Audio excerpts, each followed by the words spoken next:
lang nakita natin. I believe 4,000 mahigit ang mga nagpa-screen.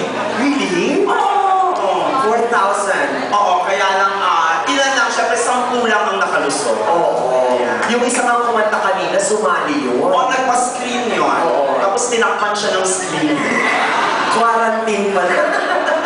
Ayan po mga kaibigan, gawin natin napakasaya ng gabing ito kasi ito po ay magiging memorable para sa ating mga kandidata ngayon. Correct. Last Wednesday, nagkaroon tayo ng ating parade of costumes at saka ng ating talent competition. Correct. And of course, from there, meron tayong 3 finalists per category. So later on, i-announce na natin yan. At itong nangyayari ngayon, ito na yung simula ng ating preliminary rounds kung saan maglalaban-laban sila later on sa swimsuit competition, sa long love competition. Of course, later on, we'll get to know each of the girls as we talk to them one by one sa ating casual interview.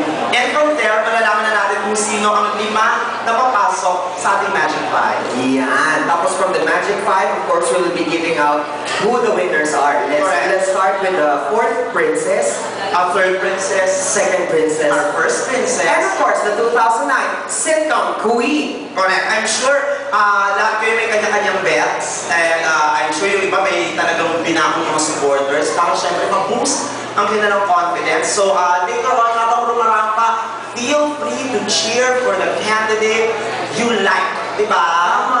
You are also a product of a beauty contest. Yeah.